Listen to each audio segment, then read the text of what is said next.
बिस्मिल्लाहिर्रहमानिर्रहीम। Mindset matters. VAJ medical centre Jackson USA. जनवरी 2006 में वीएजे मेडिकल सेंटर जैक्सन में एक पेशेंट इमरजेंसी में लाया गया जिसने सुसाइडल का अटेम्प्ट किया। इस पेशेंट की उम्र 29 साल थी। जब पेशेंट इमरजेंसी में पहुंचा तो उसका ब्लड प्रेशर 80/40 था।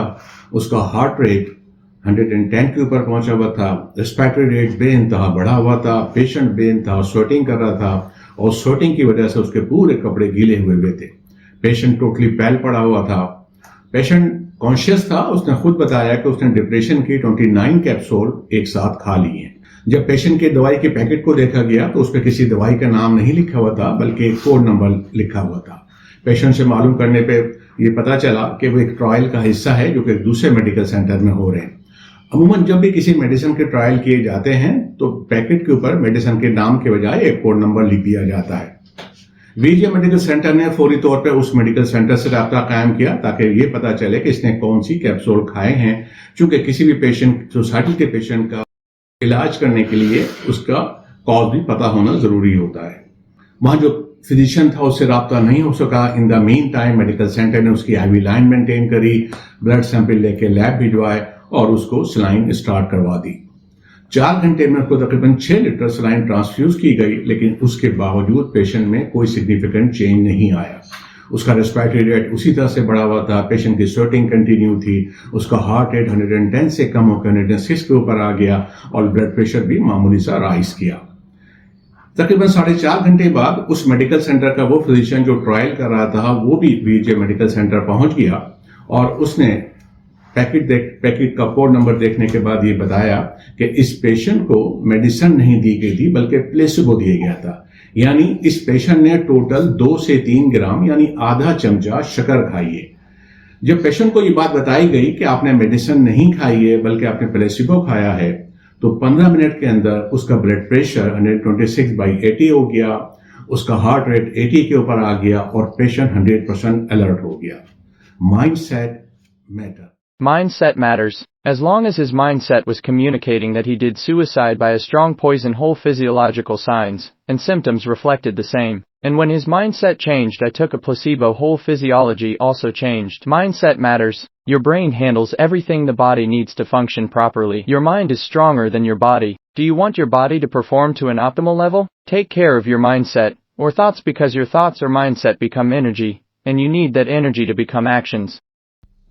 लोजे एक चाइनीज फिलोसफर था जो 4th सेंचुरी बीसी में पैदा हुआ और उसने माइंडसेट की बहुत अच्छी डेफिनेशन बताई कि माइंडसेट की इब्तिदा क्या होती है और उस इब्तिदा की इंतहा हमारी डेस्टिनी होता है। उसने बताया कि हम जो कुछ भी सोचते हैं वही चीज़ हमारा एक्शन बन जाती है और जो भी हमारे एक्शंस हैं वो हमारी हैबिट्स बन जाती हैं और जितनी भी हमारी हैबिट्स हैं वो हमारा कैरेक्टर बन जाते हैं और हमारा कैरेक्टर ही असल में हमारी डेस्टिनी होता है। यानी जो हमारा माइंडसेट होता है वही मैटर करता है और वही माइंडसेट जहाँ से हमारी बिगनिंग होती है, जहाँ से हमारी सोच होती है, वही हमारी डेस्टिनी बन जाती है। Mindset matter. हमारा ब्रेन 2 तरीके से काम करता है। एक को हम कहते हैं डायरेक्ट मोड नेटवर्क और दूसरे को कहते हैं default mode network. Default mode network का मतलब ये होता है कि कुछ काम हम खुद ब खुद कर रहे होते हैं जिनका हमें पता ही नहीं चलता। और डायरेक्ट मोड नेटवर्क का मतलब ये होता है कि बहुत सारे ऐसे काम जो हम सोच समझ के कर रहे होते हैं उसको हम डायरेक्ट मोड नेटवर्क कहते हैं। डेनियल गिलबर्ट, उसने एक किताब लिखी, उसका नाम था स्टैम्बलिंग ऑफ हैप्पीनेस। डेनियल जो है हार्वर्ड के प्रोफेसर थे और एक बहुत ही मशहूर ज़माना किताब है और इसके अंदर वो लिखते हैं कि हमारा दिमाग 46.9% डिफॉल्ट नेटवर्क के ऊपर काम करता है। यानी हम अपने दिन का तकरीबन 50% हिस्सा डिफॉल्ट नेटवर्क के ऊपर गुजारते हैं।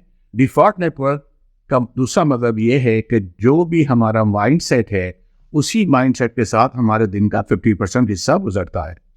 डिफॉल्ट नेटवर्क की मैं एक छोटी सी एग्जांपल्स आपको देता हूँ जो हम में से अक्सर आपको साथ पेश आती होगी कि आप में से वो लोग जो शूज़ पहनते हैं और लेस वाले शूज़ पहनते हैं तो कभी आप नोट कीजिएगा कि जब आप शूज़ के लेस बांध रहे होते हैं तो आपके दोनों हाथ खुद ब खुद चल रहे होते हैं। आप कभी भी सोच के लेस नहीं बांधते कि सीधे वाले को ऊपर रखना है, ऊपर वाले को नीचे रखना है, नीचे वाले को बीच से डाल के राइट पे खींचना है और राइट वाले को लेफ्ट पे खींचना है, बल्कि बाय डिफॉल्ट आपका ब्रेन और आपका हाथ का कनेक्शन बन जाता है और आप काम कर रहे होते हैं। इसी तरह पूरे दिन में बेशुमार हम काम ऐसे कर रहे होते हैं जो कि डिफॉल्ट नेटवर्क पे होते हैं, जिनका हमें पता ही नहीं चलता।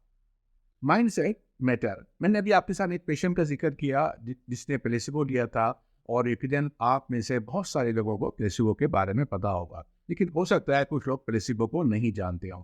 प्लेसिबो क्या होता है? जब भी किसी नई मेडिसिन के ट्रायल किए जाते हैं, तो अगर वो ट्रायल 1000 लोगों पे किए जा रहे हैं, तो उनमें से 500 लोगों को तो जो नई मेडिसिन है वो दी जाती है, और 500 लोगों को प्लेसिबो दिया जाता है।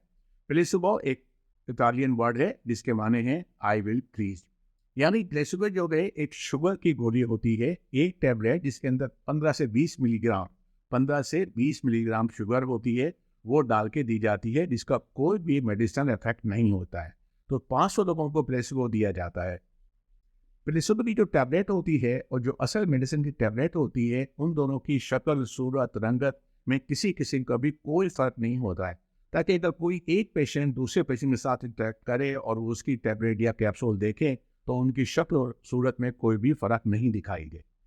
मैंने अभी आपसे जिस पेशेंट का जिक्र किया था, वो पेशेंट एक पेशेंट था और उस एक पेशेंट ने प्लेसिबो लिया था। माइक पे आपके जहन में ये बात आए कि एक पेशेंट के अंदर तो कुछ भी हो सकता है, तो आपकी बात तो बिल्कुल सही है। मैं आपके साथ एक दूसरी स्टडी शेयर करने जा रहा हूँ जो तकरीबन 16,000 लोगों के ऊपर की गई। ये स्टडी तकरीबन 115 मुख्तलिफ हॉस्पिटल्स और ममालिक के अंदर की गई, और इसमें 4 डिजीज थी जिनके ऊपर ये स्टडीज की गई। Number 1 pain, number 2 anxiety, number 3 depression और नंबर 4 इंसोमिया। और इनमें से तकरीबन आधे लोगों को मेडिसिन दी गई और आधे लोगों को प्लेसिबो दिया गया। और जब इस स्टडी के रिजल्ट पब्लिश हुए, तो उसका मेटा एनालिसिस बनाया गया, और उस मेटा एनालिसिस के मुताबिक प्लेसिबो और मेडिसिन में कोई फर्क नहीं था। उसका जो आउटकम लिखा गया, in trial with continuous outcome, we found no difference between treatment and placebo in placebo effect. However, when all criteria for reducing bias were rolled out, continuous outcome placebo were more effective than the treatment. यानी जब उसका final result बना, तो वहां से ये बात साबित हुई कि प्लेसिबो का रिजल्ट मेडिसिन से बेहतर था। तो माय डियर, माइंड से मैटर। मैंने अभी तक आपके साथ 2 स्टडी शेयर करी, और दोनों स्टडी का ताल्लुक मेडिसिन से था, जहाँ आधे लोगों को मेडिसिन दी गई और आधे लोगों को प्लेसिबो दिया गया। अब यहाँ पे फिर एक चीज़ आती है कि हो सकता है कि अगर दोनों लोगों को प्लेसिबो दिया जाता है या मेडिसिन दी जाती, तो इसका असर क्या होता है। मैं आपके साथ एक और स्टडी शेयर करता हूँ जिसका मेडिसिन से कोई भी ताल्लुक नहीं है। मैंने तो कुछ देर पहले आपसे जिक्र किया था डॉक्टर आलिया जॉय करून का। डॉक्टर आलिया जॉय करून, जो मैंने आपको बताया, PhD उन्होंने हार्वर्ड से किया और स्टैनफोर्ड के साथ वाबस्ता है। उनकी बहुत सारी स्टडी पब्लिश हुई। उन्होंने एक मशहूर ज़बान की स्टडी पब्लिश हुई जिसका नाम था मिल्क शेक स्टडी।